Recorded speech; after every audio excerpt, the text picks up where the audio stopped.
Hi, good morning everyone. I'm your host Abhishek Singh Solanki and in this video we are going to talk about section 3 of IPC. हम section 3 of IPC यहाँ पे cover करने वाले हैं. Quickly हम read कर लेते हैं बैरेक्ट में क्या लिखा है. ठीक है, तो मैंने यहाँ पे सेक्शंस लिख रखे हैं. बैरेक्ट का ही पूरा एज इट इज कॉपी किया है. आप भी अपना बैरेक्ट ओपन कर सकते हैं, चाहे तो आप स्क्रीन पे भी देख सकते हैं. तो सेक्शन 3 बोलता है punishment of offences committed beyond but which by law may be tried within India.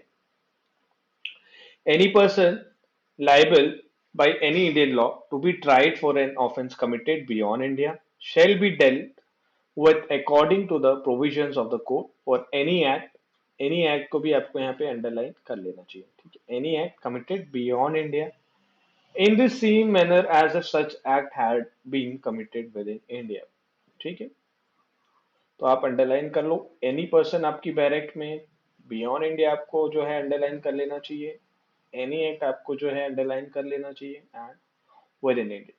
तो चलिए जस्ट समझ लेते हैं जो हमने अंडरलाइन किया है.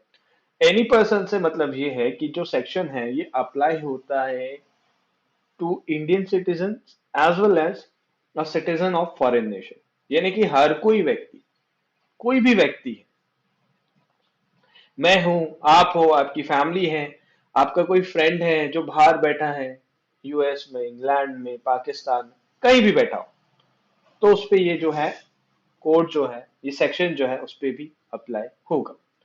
तो पहली चीज applies to citizen of India and citizen of foreign nation.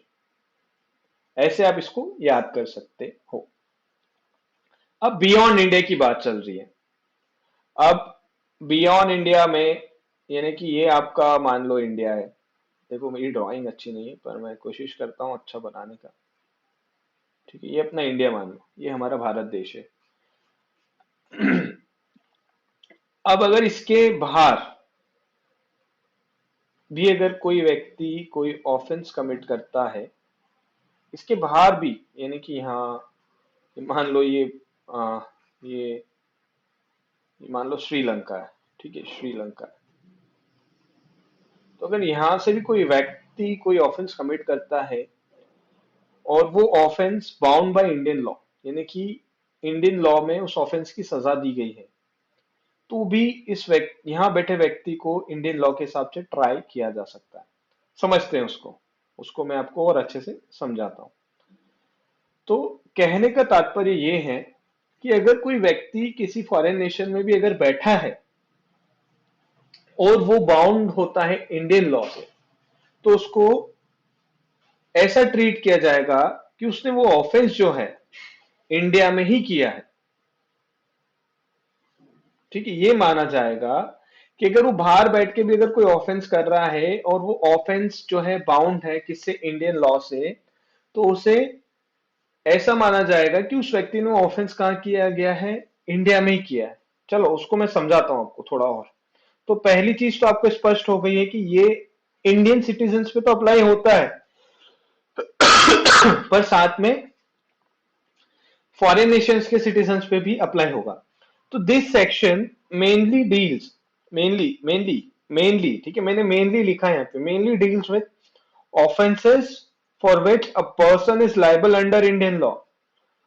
Offences, कोई भी ऑफेंस हो सकता है, फॉर विच अ पर्सन, उस ऑफेंस के लिए वो व्यक्ति जो है is liable under Indian law.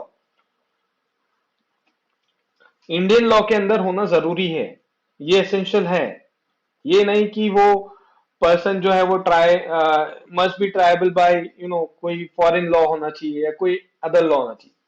Condition क्या है, शब्द क्या आ रहा है, इंडियन लॉ. आपको ध्यान रखना है, कॉम्पिटेटिव एग्जाम्स में आपको ऐसे कंफ्यूजन कर सकते हैं. तो this section mainly deal with the offences for which a person is liable under Indian law. Offences ऐसे याद कर लो इसको. ठीक है.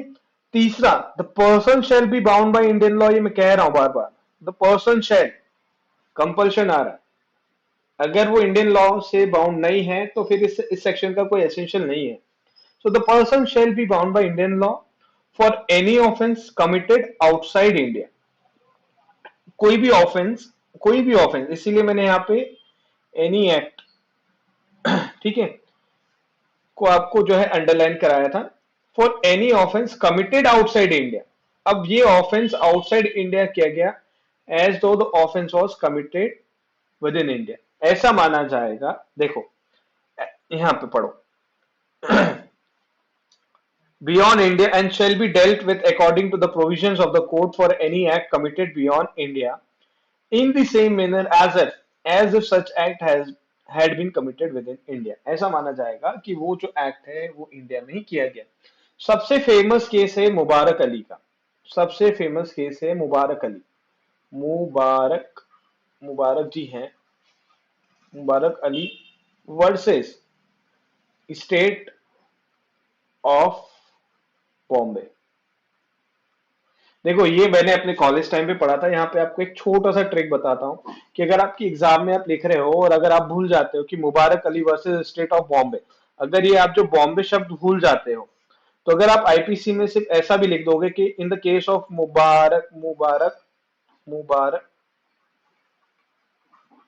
अली वर्सेस स्टेट भी लिख दोगे तो भी ये सही माना जाएगा। ये चीजें आपको छोटी छोटी चीजें जो आपको ध्यान में रखना चाहिए, ठीक है। तो ये जो मुबारक अली जी का जो केस है, ये जो मुबारक अली जी का जो केस है, बेसिकली मुबारक अली जी जो है वो सिटीजन कहाँ के हैं, पाकिस्तान के। मैंने आपको कहा था कि वो जरूरी नहीं है कि इंडिया का सिटीजन होना चाहिए, वो कहीं का भी हो सकता है, इसीलिए मैंने आपको एनी पर्सन पे टिक कराया था। तो ये पाकिस्तान में रहते हैं, पाकिस्तान के कराची में, कराची में इन्होंने क्या किया था, चीटिंग किया था एक इंडियन सिटीजन के साथ। इसने बोला कि मैं आपको जो है राइस जो है, यानी कि चावल, चावल जो है आपको डिलीवर कर दूंगा अगर आप मेरे को कुछ अमाउंट ऑफ मनी, यानी कि 5 लाख थे जो है कंप्लेनेंट जिसे चावल खरीदने थे, उसने जो है मुबारक अली जी को पहुंचाए थे। किसके थ्रू, मुबारक अली जी के एजेंट्स के थ्रू, मुबारक अली जी के एजेंट्स के थ्रू जो है पहुंचाए थे 5 लाख रुपए।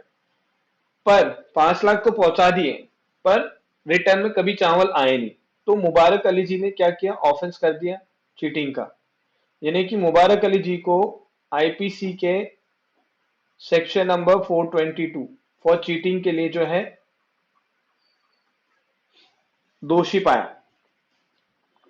अब क्या हुआ कि मुबारक अली जी तो फॉरेन नेशन के सिटीजन है, तो उन्हें कैसे ट्राई किया जा सकता है। तो सेक्शन 3 जो है रोल में आता है कि अगर कोई व्यक्ति ऐसा ऑफेंस करता है, जो भी हमने मुबारक अली जी की जो कहानी समझी, तो यहाँ पे सेक्शन 3 जो है वो रोल में आता है कि अगर भैया अगर कोई भी ऑफेंस है जो उस व्यक्ति ने किया है और वो इंडियन लॉ के द्वारा बाउंड किया जाता है, ठीक है, the person shall be bound by Indian law. तो वो पर्सन जो है बाउंड होना चाहिए by Indian law for any offence. अब ऑफेंस क्या किया गया है यहाँ पे 420 का, कमिटेड आउटसाइड इंडिया, पाकिस्तान में किया गया, ठीक है, पाकिस्तान में किया इन्होंने, पाकिस्तान में बैठे बैठे, as the offence was committed within India. तो ऐसा ट्रीट किया जाएगा कि ये जो पाकिस्तान में किया गया जो ऑफेंस है वो ऐसा माना जाएगा कि वो इंडिया में ही किया गया। सेक्शन 2 में हम इंट्रा टेरिटोरियल की बात कर रहे हैं और सेक्शन 3 में हम जो बात कर रहे हैं एक्स्ट्रा टेरिटोरियल जुरिस्डिक्शन की बात कर रहे हैं। तो कोई भी सिंपली से बोल रहा है कि applies to citizen of India, section 3 बोल रहा है। मैं बार बार इसलिए रिपीट कर रहा हूं कि आपको याद हो जाए। And second, it also applies on the citizen of foreign nation, जो हमने मुबारक अली के केस में याद कर लिया। मुझे लगता है अब आपको मुबारक अली तो याद हो जाएगा, इतनी बार मैंने ही बोल दिया। तो this section mainly deals with the offences for which the person is liable under Indian law.